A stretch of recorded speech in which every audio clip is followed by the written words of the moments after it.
Bueno, pues Cronometrando el tiempo, muy bien.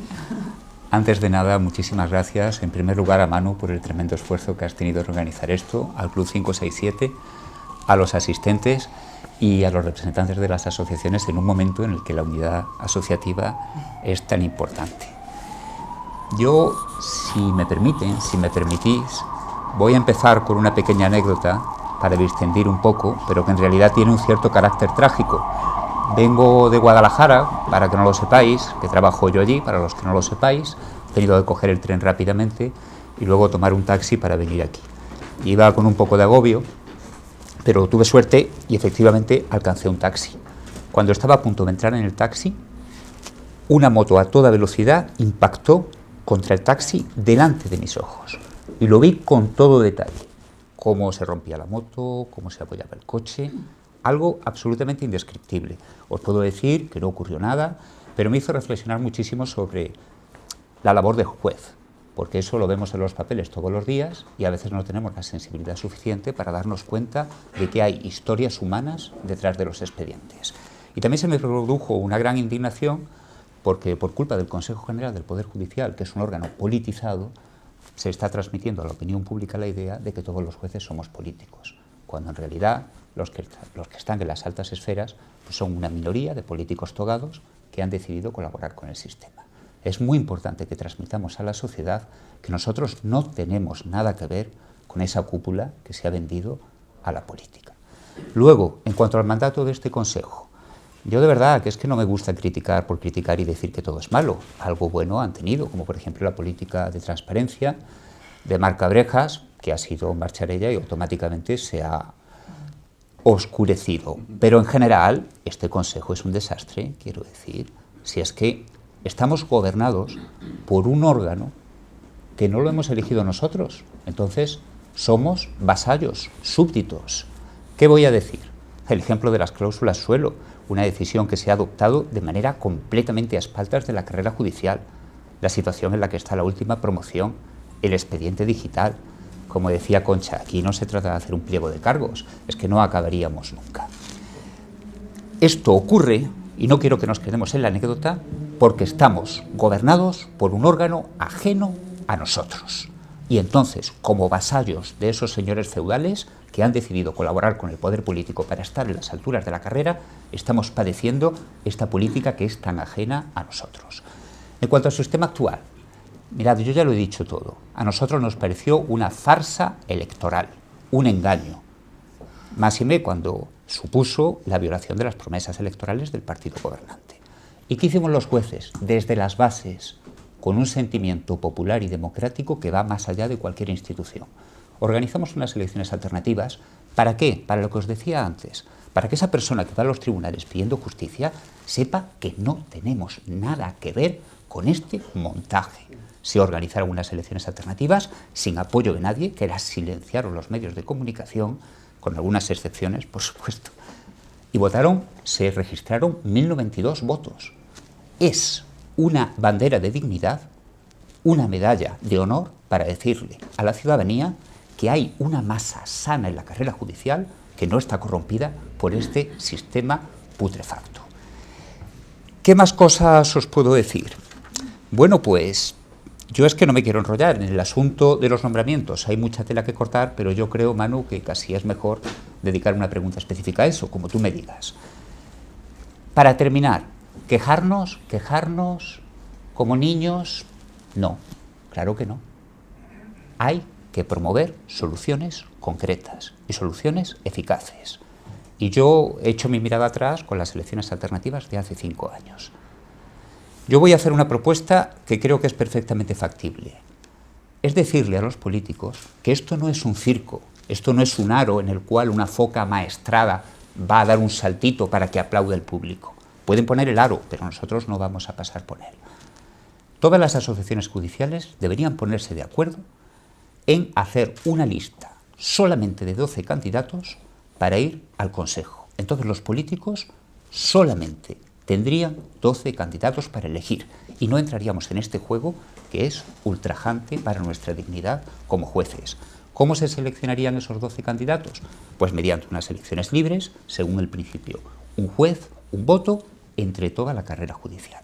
Y entonces podríamos decirle a la sociedad que cuando alguien tiene un accidente de tráfico, cuando alguien es víctima de un robo, cuando alguien tiene un problema con la separación, con la hipoteca de su casa, el juez que le va a resolver su problema nada tiene que ver con esa casta de políticos togados que se han encumbrado al gobierno del Poder Judicial.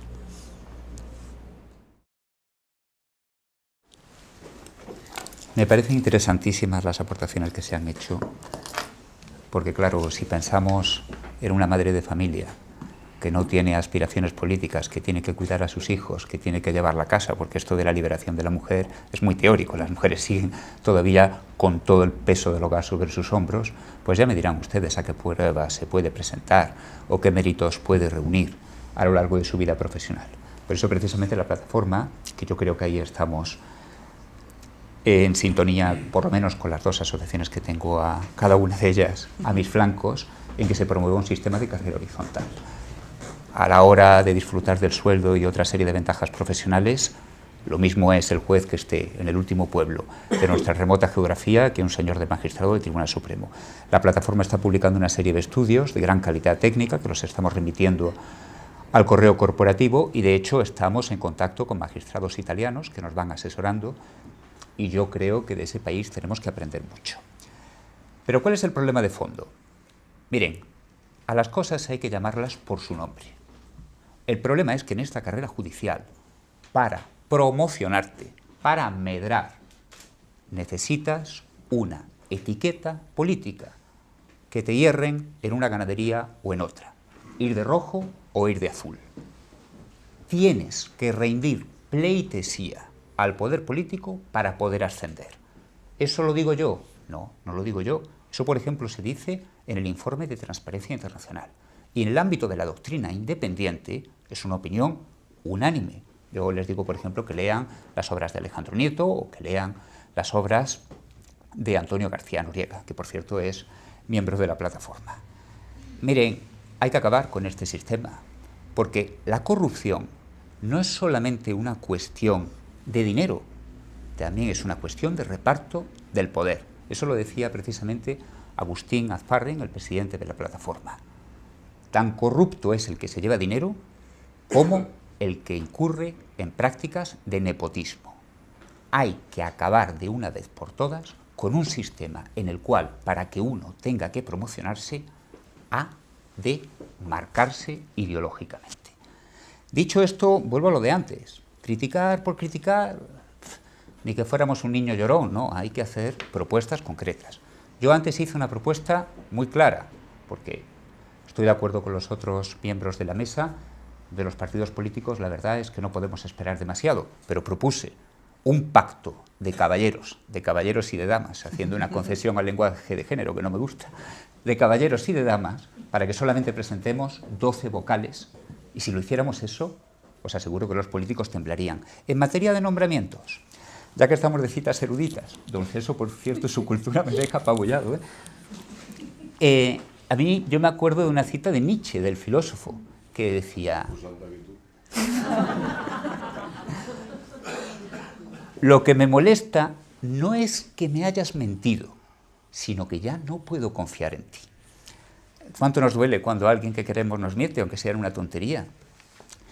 Ese es el problema de la política de nombramientos del Consejo. Yo me acuerdo también de, bueno, yo me imagino que ustedes, aunque sean más jóvenes que yo, recordarán quién era el señor Gorbachev, ¿no?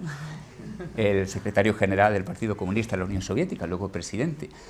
Y él instauró la Glasnost, la transparencia. ¿Qué ocurrió? Que el sistema se derrumbó porque en el momento en el que aplicaron los focos, vieron los sapos y culebras que había dentro de ese sistema corrupto. Cuando el Consejo General del Poder Judicial ha aplicado la política de transparencia, pues ha ocurrido algo parecido. Hemos visto que los nombramientos son una farsa. Los informes que hace la plataforma, que los elabora una comisión de técnicos, cuyos nombres tienen que permanecer en secreto, porque como sabe Manu, el promotor de la acción disciplinaria está muy interesado en saber quiénes son. Es un secreto de Estado que me lo tendrán que arrancar bajo tortura. Esos informes han revelado que no tienen rigor. ¿Por qué? Pues porque el reglamento de nombramientos es tan vago que puedes vestir el muñeco como te dé la gana.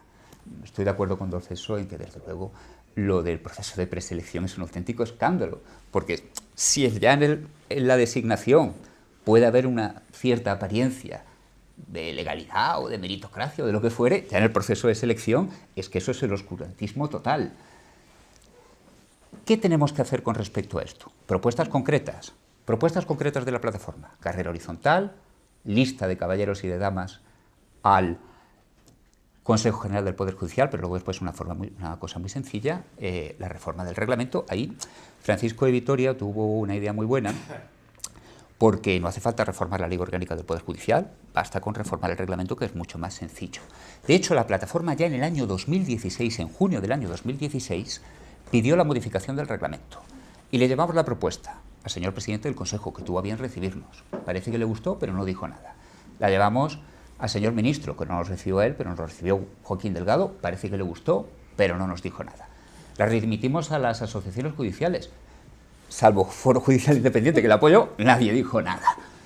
Eso sí, lo que hicimos fue que lo pusimos en comunicación de los organismos internacionales, lo denunciamos a las Naciones Unidas y a los juristas latinoamericanos, que ahí, por cierto, recibimos el apoyo de una prestigiosísima academia doctrinal que agrupa no solamente a nuestros hermanos iberoamericanos, sino también a Estados Unidos, Francia y algunos países europeos.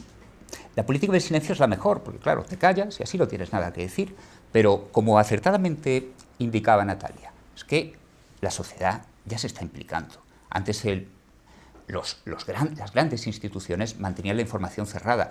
Hoy día, con la sociedad digital, los medios virtuales, la comunicación electrónica, las armas digo, porque son de lucha democrática, informáticas, la ciudadanía se está enterando de todo y esto está llegando a la opinión pública. Precisamente la plataforma es una asociación transversal porque se nutre no solamente de jueces, sino de abogados, notarios, empresarios, etc. ¿Cuál es nuestra propuesta? Son 8 bases que las hemos difundido por toda la carrera judicial, pero de las que yo ahora solamente voy a destacar 2. Una de ellas, la objetivación de los nombramientos en un 75%. Yo estoy de acuerdo con Don Celso, tiene que haber un poco de discrecionalidad, que no de arbitrariedad, ojo, que no es lo mismo, pero tasemos con criterios que habría que haber en cada caso, pero que podrían ser de antigüedad, de escalafón, etcétera, un 75% de manera que estuviera baremado y objetivado. Es sencillísimo, y dejamos un cuarto para aquellas cosas que son imponderables. Y luego lo más importante, una cláusula de incompatibilidad, una cláusula de abstención, que cuando un vocal tenga que participar en una votación y el candidato pertenezca a su propia asociación, deba abstenerse. Y yo diría que esto es una cláusula de protección de las asociaciones para que se quiten de encima el San Benito, de quienes las llaman agencia de colocación de amigos o que están ahí para proporcionar cargos a sus afiliados. Son 2 cosas sencillísimas y de verdad estoy como Moisés clamando en el desierto, esperando en convertirme en estatua de sal, porque nadie dice nada.